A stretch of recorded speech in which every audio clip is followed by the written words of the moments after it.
Welcome back dear students. हम आपको बता रहे हैं वैदिक कालीन शिक्षा के बारे में, जहां पर आपने एक इंट्रोडक्शन पढ़ा। अब हम समझेंगे इसका मेन इम्पॉर्टेंट पार्ट जो कि पेपर में आता है। अब यहाँ पर आप ट्रिक के जरिए इसको याद रखेंगे, और ट्रिक भी याद रखने के लिए आपको उसको याद करना पड़ता है, लेकिन मैं स्टोरी बताऊंगा जिसके जरिए आप इस चीज़ को हमेशा बस सुनते सुनते याद हो जाएगा आपको पूरी चीज़ें।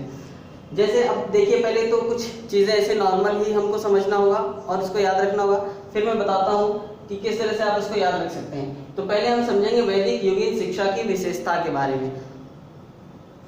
विशेषता आप पढ़ चुके हैं, हम जानेंगे व्यवस्था के बारे में। तो वैदिक युगीन जो शिक्षा थी, इसको कुल दो भागों में बांटा गया था। पहला प्रारंभिक शिक्षा के रूप में, दूसरा उच्च शिक्षा के रूप में। तो पहले हम बात करेंगे प्रारंभिक शिक्षा। तो इसके हम प्रवेश प्रक्रिया के बारे में पहले हम जानेंगे।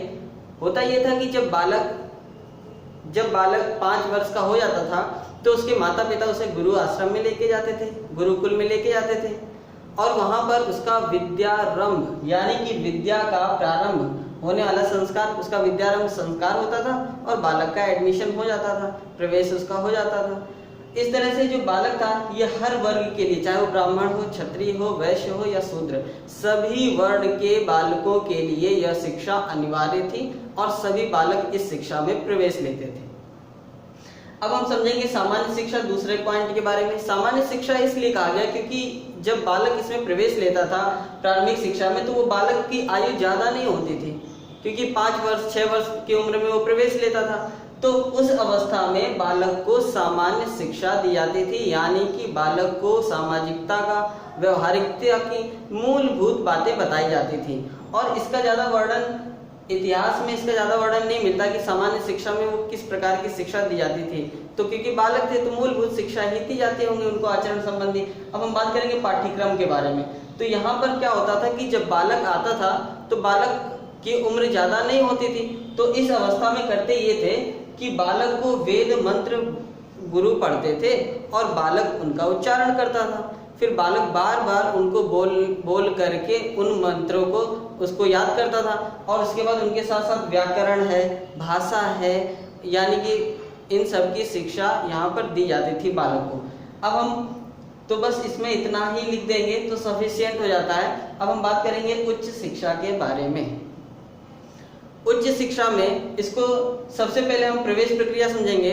यहाँ पर प्रवेश किस तरह से होता था, इसमें प्रवेश के साथ साथ बाकी हेडिंग हैं, जैसे कि पाठ्यक्रम है, शिक्षण विधियां हैं, उसके बाद शिक्षण संस्थाएं, परीक्षाएं, उपलब्धियां, ये सब चीजें हैं। तो एक एक करके हम बहुत ही आसानी से याद रखेंगे। इसको तो नॉर्मली याद रख सकते हैं, यहाँ पर मैं स्टोरी बताऊंगा, क्योंकि आप लोग यहाँ पर भूलते हैं, जैसे कि शिक्षण संस्थाओं के नाम पूरी तरह से नहीं बोल पाते, तो यहाँ पर मैं टेक्निक बताऊंगा। तो पहले देखते हैं प्रवेश।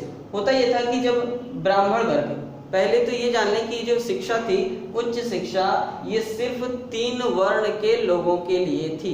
पहला है ब्राह्मण, दूसरा क्षत्रिय, और वैश्य यानी कि व्यापारी। इन 3 के लिए थी, शूद्र के लिए ये शिक्षा नहीं थी।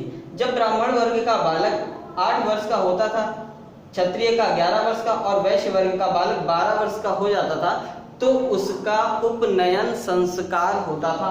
और उपनयन संस्कार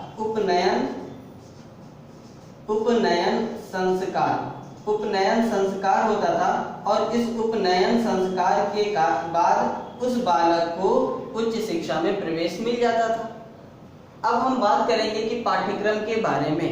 तो यहाँ का जो पाठ्यक्रम था, ये भी 2 भागों में विभाजित था। पहला है परा और दूसरा है अपरा। तो परा में क्या होता था, परा अर्थात जो शिक्षा हमें परमात्मा की तरफ ले जाए, जो विद्या हमें परमात्मा की तरफ ले जाए, वो परा विद्या होती है। तो यहाँ के पाठ्यक्रम में को 2 भागों में परा अपरा में बांटा गया था। परा में था वेद, पुराण, दर्शन, आध्यात्म, और वो सारी चीजें जो हमें, जैसे कि अंतर्मुखी साधना, जो परमात्मा की तरफ ले जाए। उसके बाद अपरा की बात करते हैं। तो अपरा में तर्क शास्त्र, भौतिक शास्त्र, भूगर्भ शास्त्र, चिकित्सा शास्त्र, और यहाँ पर राजनीति शास्त्र, इसके साथ साथ बहुत से यहाँ के विषय थे, जैसे कि समाज शास्त्र। इन सब के बारे में काफी विस्तृत वर्णन मिलता है।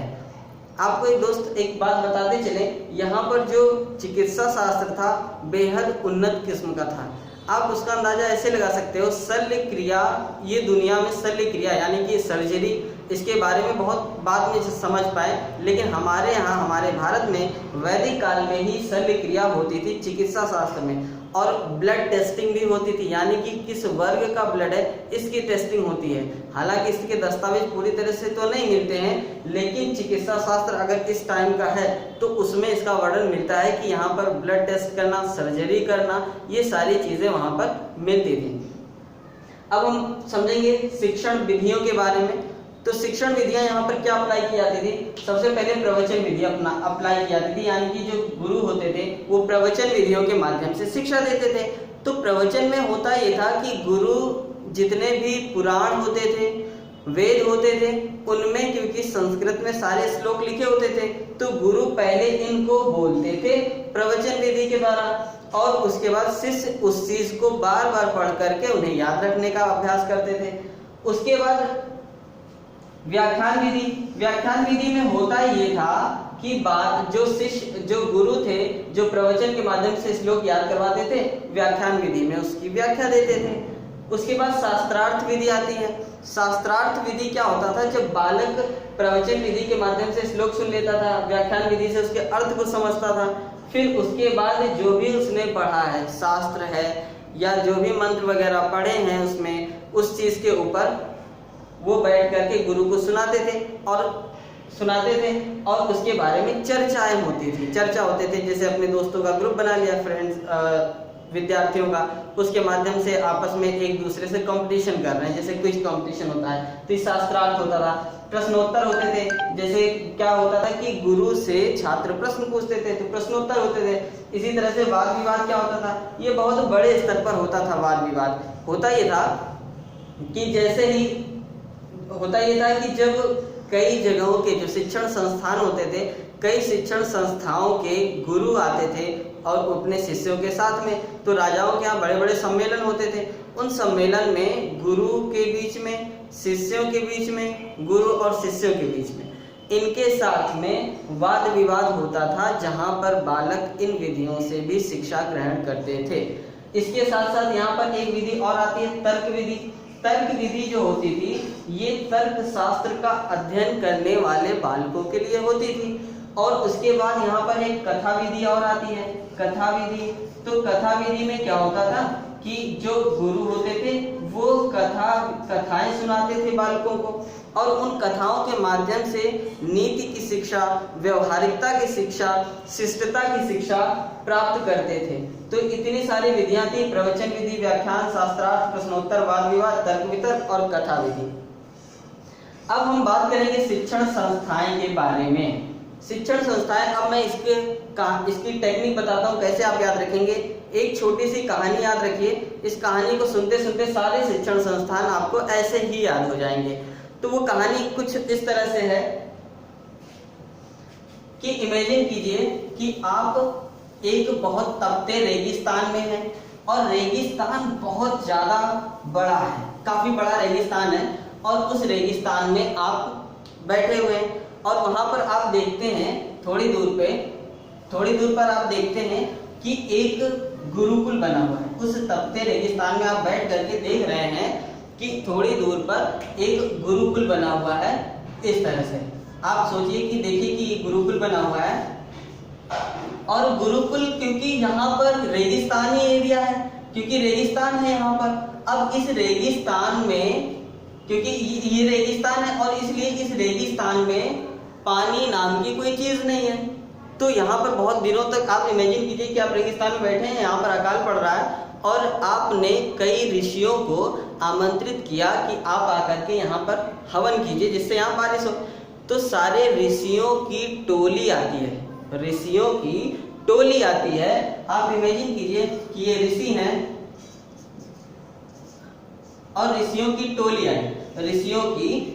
आई, और ये जो टोली थी ऋषियों की, जैसे ही टोली आती है उसके बाद इस टोली में जितने ऋषि थे, इनके चरण जहां जहां पड़े, ऋषियों के चरण जहां जहां पड़े, वहां पर पानी से घड़े उत्पन्न हो गए, पानी से भरे घड़े उत्पन्न हो गए। इससे याद रखिए आप घटिका। घड़े उत्पन्न हो गए। तो टोली जैसे आई, टोल से याद रखेंगे टोल, दूसरा है चरण घटिका, जैसे ही घड़े उत्पन्न हुए सभी ने पानी पिया और इन ऋषि मुनियों का धन्यवाद दिया। इन ऋषियों ने कहा कि ऐसा है, यहाँ पर अगर आप मंदिर बनवा लेते हैं तो यहाँ पर हर साल बारिश होगी। तो आपने क्या किया, आप देखते हैं ऋषि मुनियों से पूछा कि कहाँ पर ये मंदिर बनवाए। तो इन्होंने सामने देखा कि एक पहाड़ है। इस पहाड़ की विचित्रता ये है, थोड़ा सा अजीब टाइप का ये लगता है कि ऐसा लग रहा था जैसे कोई आदमी यहाँ पर अपनी पीठ को ऊपर करके सोया हुआ हो, यानी कि ये पीठ की तरह लग रहा था। तो यहाँ पर कहा गया ऋषि मुनियों ने कि इस पीठ पर, विद्यापीठ पर, इस पीठ पर आप मंदिर बनवाइए। तो इससे याद रखिएगा विद्यापीठ, ऋषि मुनियों ने आपसे कहा इस पीठ नुमा पहाड़ पर आप मंदिर बनवाइए। तो मंदिर से आप क्या याद रखेंगे, मंदिर से आप याद रखेंगे मंदिर महाविद्यालय, मंदिर से याद रखेंगे मंदिर महाविद्यालय, आप याद रखेंगे मंदिर महाविद्यालय। दूसरा है मंदिर महाविद्यालय। उसके बाद उन्होंने कहा जैसे मंदिर बनाया और उसके बगल में एक आप विशिष्ट विद्यालय बनवा लीजिए। वो विशिष्ट विद्यालय हर चीज की विशिष्टता की शिक्षा देगा। तो यहाँ पर हो जाएगा विशिष्ट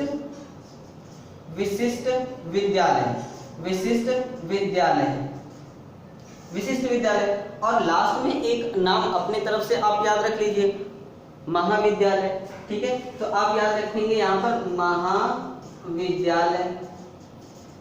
तो कुल मिलाकर के एक बार स्टोरी मैं फिर से रिकैप कर देता हूँ, आप जल्दी से इस कहानी को सुन लें और ये सारे जितने भी शिक्षण संस्थाएं हैं वो आपको सुनते सुनते याद हो जाएगी। आप इमेजिन करिए कि आप रेगिस्तानी एरिया में बैठे हुए हैं, काफी गर्मी पड़ रही है और काफी समय से बारिश नहीं हुई है। तो आपने ऋषियों की टोली को आमंत्रित किया। जैसे ही ऋषियों की टोली आई, टोली से याद रखें टोल, और उनके चरण जैसे ही रेगिस्तान में पड़े तो वहां जहां जहां उनके चरण पड़े वहां वहां पानी से भरे घड़े उत्पन्न हो गए, तो घटिका। उसके बाद जैसे ही सबने पानी पिया और पानी पीने के बाद ऋषि मुनियों ने कहा कि आप इस पीठ नुमा पहाड़ के ऊपर मंदिर बनवाइए। तो पीठ से याद रखेंगे विद्यापीठ, और उसके बाद मंदिर बनवाइए यानी कि महाविद्यालय। उसके बाद महाविद्यालय के बगल में एक विद्यालय बनवाइए जिसका नाम होगा विशिष्ट विद्यालय, जहां पर विशिष्ट विषयों की शिक्षा दी जाएगी। उसके बाद महाविद्यालय आप अपनी तरफ से याद रख सकते हैं। तो इस तरह से शिक्षण संस्थान क्या हो गए, पहले था गुरुकुल था। शिक्षण संस्थानों में दो चीजें थी, पहला होता है गुरुकुल और दूसरा है ऋषि आश्रम। गुरुकुल और उसके बाद है ऋषि आश्रम, दो चीजें यहाँ पर आती हैं, गुरुकुल और ऋषि आश्रम। तो गुरुकुल के ये जो जितने भी पार्ट हैं ये गुरुकुल के पार्ट हैं, ये सारे के सारे गुरुकुल में ही आते हैं, गुरुकुल के ये पार्ट हैं। उसके बाद तो गुरुकुल में आप लिख सकते हैं टोल, चरण, घटिका, विद्यापीठ, मंदिर, महाविद्यालय, विशिष्ट विद्यालय और महाविद्यालय, ये सारी चीजें लिख सकते हैं। ऋषि आश्रम जो होते थे, ऋषि आश्रम, देखिए जो ऋषि मुनि होते थे वो विषय के विशेषज्ञ होते थे, आध्यात्मिक विषयों के विशेषज्ञ जो होते थे उनको ऋषि कहा जाता था। और ये भी जंगल में कुटिया बना करके रहते थे। जो छात्र गुरुकुल से शिक्षा प्राप्त करके निकल जाते थे वो विशिष्टता हासिल करने के लिए इन ऋषि मुनियों के पास जाते थे, जो कि ऋषि मुनि वनों के पास जंगल में कुटिया बना करके रहते थे और वहां पर भी छात्र रह करके विद्या ग्रहण करते थे।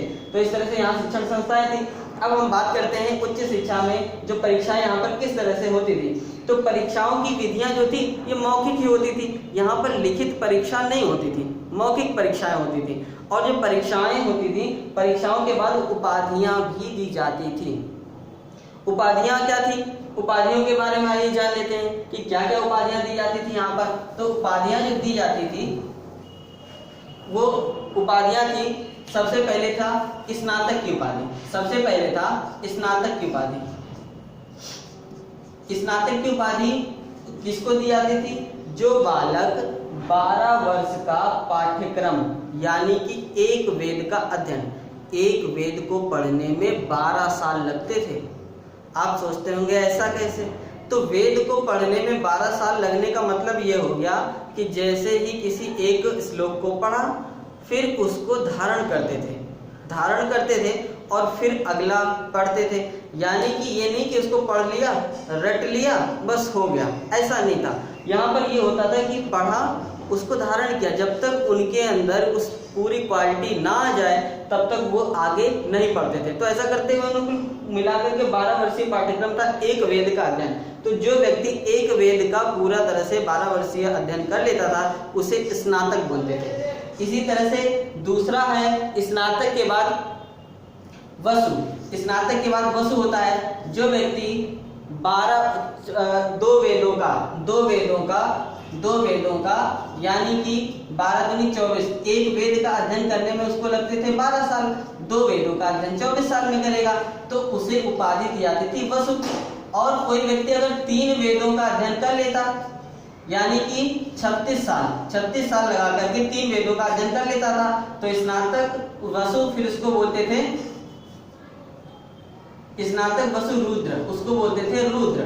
और जो व्यक्ति 4 साल का यानी कि 4 वेद अध्ययन कर लेता था, यानी कि 12 चौक 48 साल वो पूरा लगा करके चारों वेदों का अध्ययन कर लेता था, उस व्यक्ति को बोलते थे आदित्य।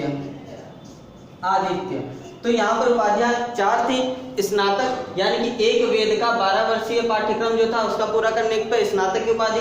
वसु की उपाधि कब दी जाती थी? जब 2 वेद का अध्ययन यानी कि 24 वर्षीय पाठ्यक्रम पूरा करता था। रुद्र की उपाधि 36 वर्षीय पाठ्यक्रम। आदित्य की उपाधि चारों वेदों का अध्ययन यानी कि 48 वर्षीय पाठ्यक्रम पूरा करने के बाद उसे आदित्य की उपाधि दी जाती थी। अब हम आगे बढ़ते हैं।